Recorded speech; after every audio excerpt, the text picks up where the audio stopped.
સ્વાધ્યાય 3 માં આપણે એક્ઝામ્પલ 3 સુધીનું કામ પૂર્ણ કર્યું છે. હવે આગળ વધીએ.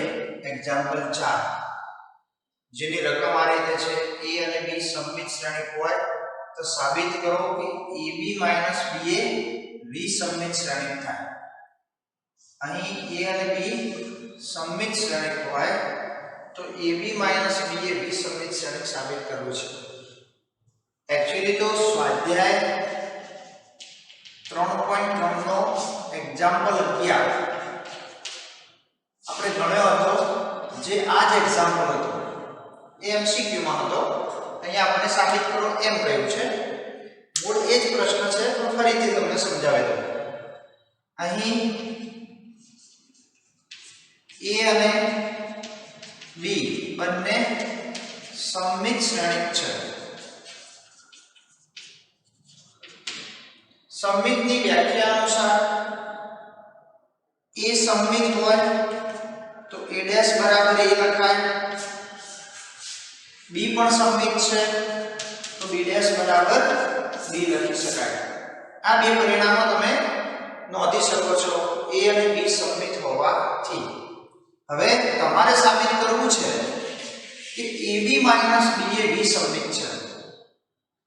सममितની व्याख्या प्रमाणे a' बराबर a થાય તો सममित, b' बराबर b થાય તો सममित. એ રીતે વિસમમિતની व्याख्या प्रमाणे જો a' બરાબર -a થાય તો એ વિસમમિત કહેવાય. તમારે અહીંયા ab - ba વિસમમિત સાબિત કરવું છે તો ab - ba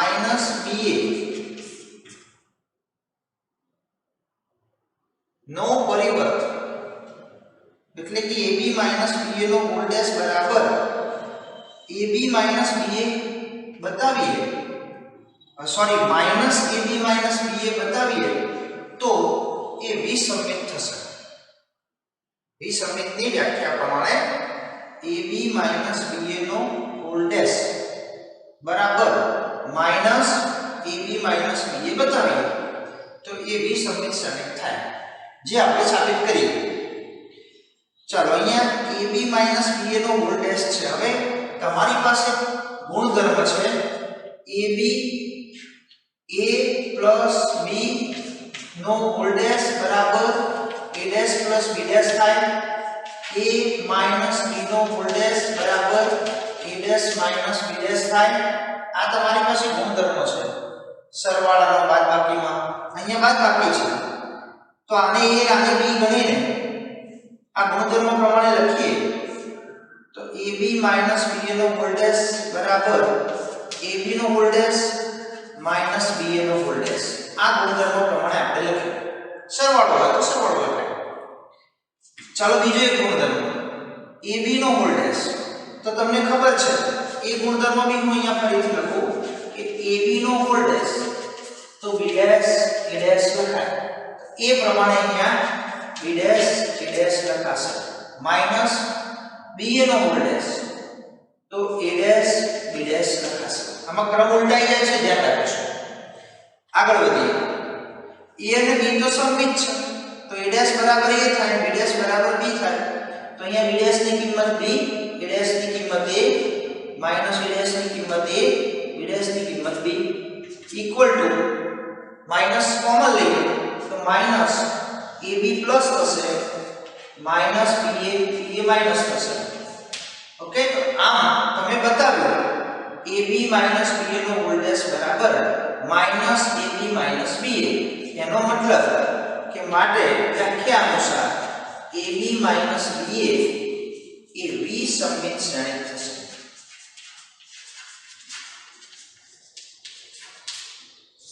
આ જ એક્ઝામ્પલ આપણે સ્વાધ્યાય 3.3 માં એક્ઝામ્પલ 11 માં ગણતરી કરી હતી, એ ફરીથી સમજાવ્યું.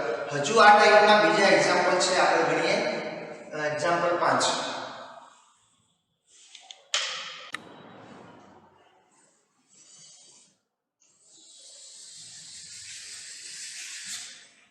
એક્ઝામ્પલ 5 ની રકમ આ રીતે છે: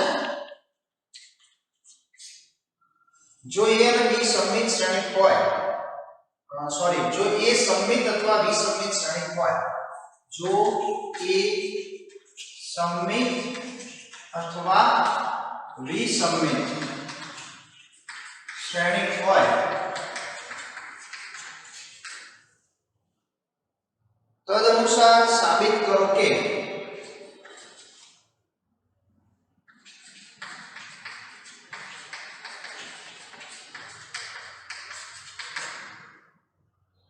B dash AB સમમિત અથવા વિસંમિત છે. સમમિત અથવા વિસંમિત છે.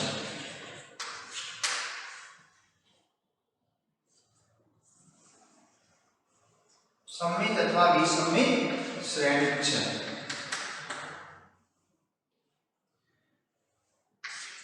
ફરીથી પ્રશ્ન સમજીએ. એ એક શ્રેણિક છે જે સમમિત હોય અથવા વિસંમિત હોય. એ પ્રમાણે B dash AB આ B dash AB B dash A અને B નો ગુણાકાર છે. એ આખું શ્રેણિક જે બને છે એ સમમિત અથવા વિસંમિત શ્રેણિક છે એવું આપણે બતાવવું છે. મતલબ એ સમમિત હોય તો આ સમમિત થાય અને એ વિસંમિત હોય તો આ વિસંમિત થાય એવું તમારે બતાવવાનું છે. તો આના માટે આપણે બે ભાગ પાડી દઈશું. વિકલ્પ 1 જેમાં એ સમમિત છે એવું લઈ લઈએ. એ સમમિત છે એ રીતે લઈએ અને એ વિકલ્પમાં B dash ગુણ્યા A ગુણ્યા B સમમિત છે એવું બતાવીએ.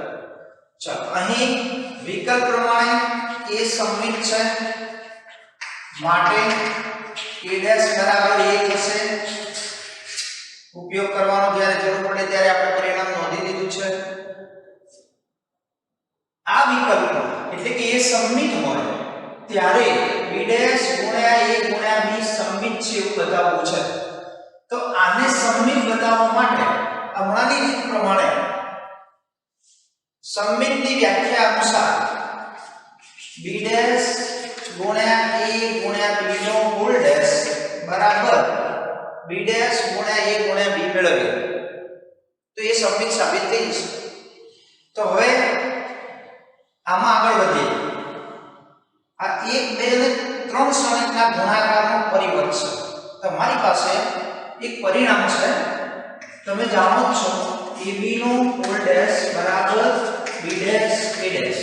આ પરિણામ તો આપણે જાણીએ છીએ જેમાં આમાં પણ એનો ઉપયોગ કર્યો હતો. આના માટે શું લખાય એ હું જરા તમને અહીંયા સાબિત કરી આપું. સમજો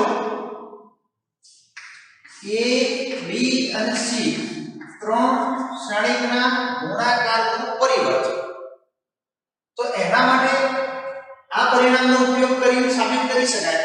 એમાં BC ને આપણે એક શ્રેણિક આખો ગણી લઈએ. ઓકે, એટલે આ ત્રણ શ્રેણિક છે એમાં એક શ્રેણિક A ગણ્યો અને BC નો ગુણાકાર છે આખો એક શ્રેણિક ખાલી આપણે ગણી લઈએ. તો બે શ્રેણિક થઈ ગયા અને બે શ્રેણિકનો પરિવર્ત. તો એની આ વ્યાખ્યા પ્રમાણે BC નો હોલ ડેશ ગુણ્યા A ડેશ લખાય ઉપરના પરિણામ પ્રમાણે. આને તમે એક જ શ્રેણિક ગણી લો તો બે શ્રેણિકના ગુણાકારનો પરિવર્ત. તો પહેલા BC નો પરિવર્ત પછી A નો પરિવર્ત.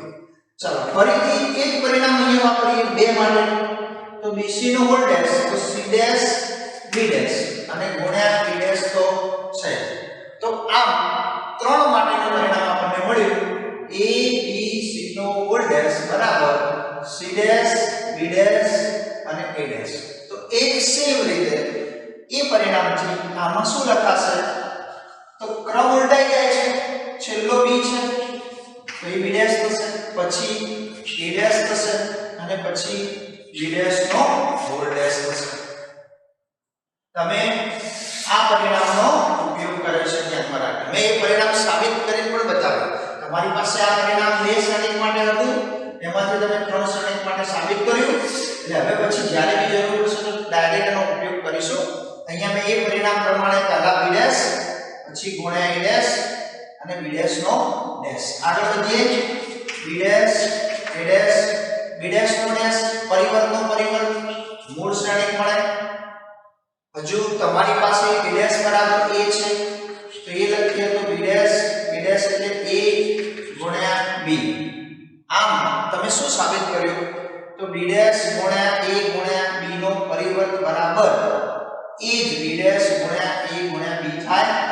માટે b ડેશ a b આ જે શ્રેણિક છે એ સમમિત શ્રેણિક છે એવું સાબિત થશે. આવી જ રીતે બીજો વિકલ્પ તમારા પ્રશ્ન પ્રમાણે a સમમિત હોય તો b ડેશ a b સમમિત બતાવવાનો હતો, એ કામ પૂરું કર્યું. અથવા b સમમિત હોય તો એને અનુસાર આને તમારે વિસમિત બતાવવો છે. તો વિકલ્પ 2 લઈએ. વિકલ્પ 2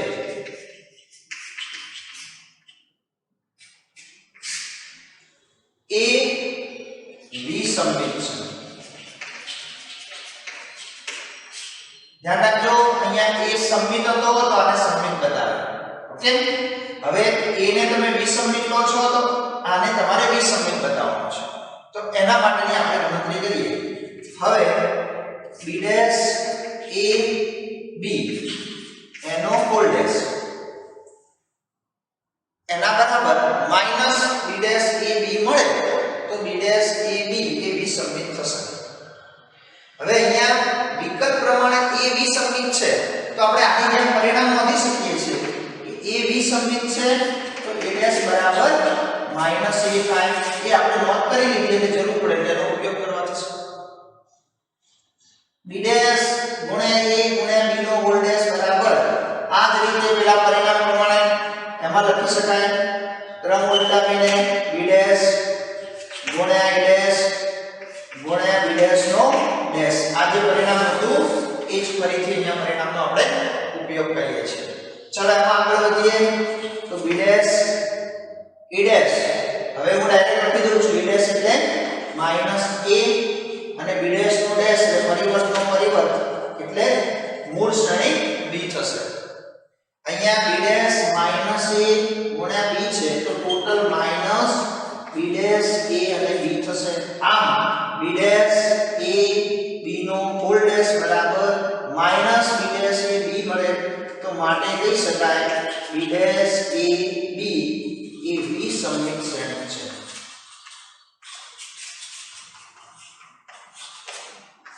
આમ તમે જો a ને વિસમિત લીધા તો b ડેશ ગુણ્યા a ગુણ્યા b એ વિસમિત મળ્યો અને a ને સમમિત લીધા તો એ વખતે તમને એ સમમિત મળે છે. બંને પરિણામ આપણે એ સમમિત કે વિસમિત ને અનુરૂપ સાબિત કરી શકીએ છીએ. સ્વાધ્યાય 3 માં એક્ઝામ્પલ 4 અને 5 ગણ્યા જે પરિણામ એમાં સાબિત કરે એ ટાઈપનું એક્ઝામ્પલ એટલે ઉદાહરણ છે 27 જે આપણે આની સાથે સાથે ગણી લઈએ. ઉદાહરણ 27 માં જો a અને b સમાન કક્ષાવાળા સમમિત શ્રેણિક હોય, a અને b બંને સમમિત શ્રેણિક હોય તો સાબિત કરો કે. હવે પ્રશ્ન સમજો. ab સમમિત હોય, a અને b નો ગુણાકાર સમમિત હોય તો અને તો જ a અને b ના ગુણાકાર માટે ab બરાબર ba થાય. અહીંયા તો અને તો જ છે એટલે તમારે શું સાબિત કરવાનું? તો બે રીતે સાબિતી આપવી પડે. એક ab સમમિત છે એવું ધારી લઈને ab બરાબર ba સાબિત કરવાનું થાય અને બીજું પરિણામ ab બરાબર ba છે એમ લઈને ab સમમિત છે એમ સાબિત કરવાનું થાય. તો એ તો અને તો જ માટેનું પરિણામ આપણે સાબિત કરીશું એમ કહેવાય. જો આ હોય તો આ થાય અને ઉલટું જો આ હોય તો આ થાય એટલે તો અને તો જ પરિણામ માટે આપણે એ રીતે બંને સાબિતી આપવાની થશે. વિચારીએ અહીંયા એક એક ભાગમાં. પહેલો ભાગ લઈએ એમાં ધારી લઈએ ધારો કે AB સમમિત છે.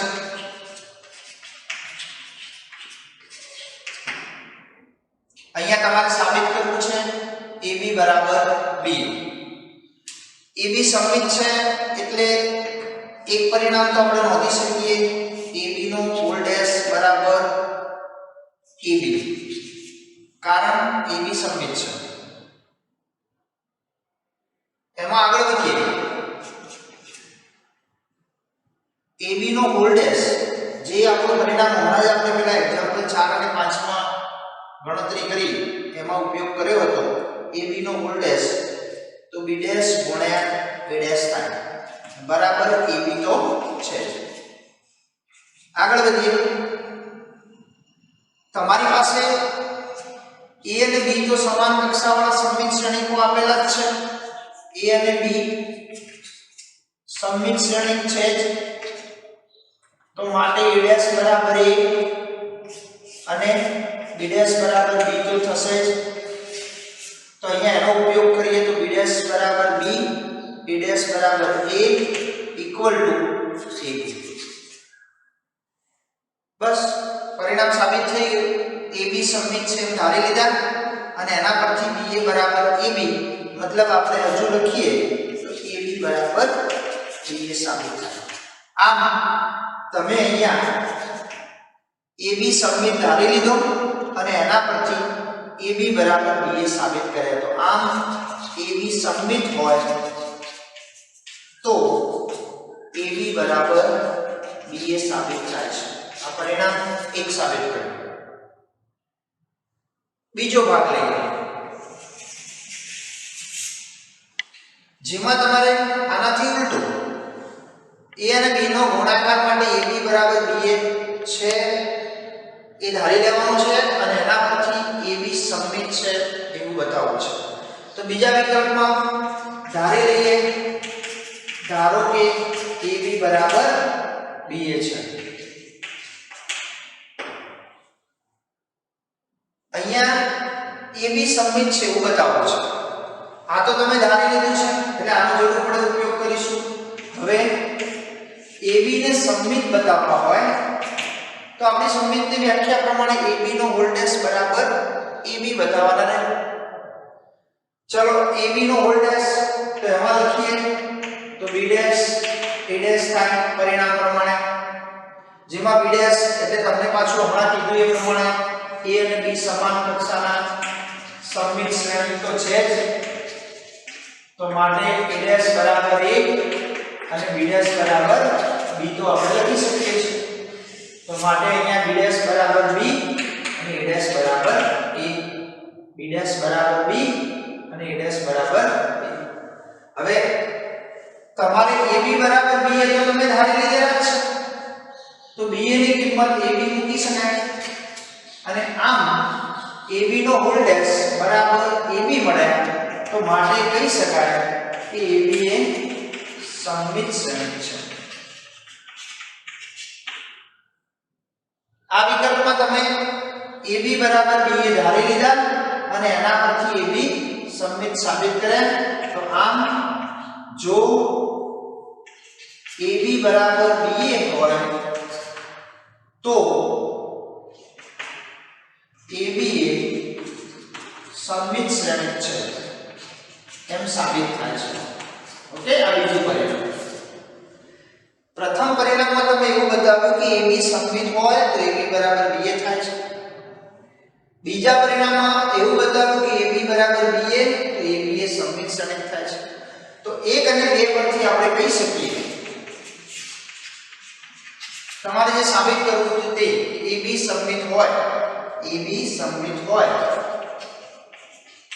સમમિત શ્રેણી હોય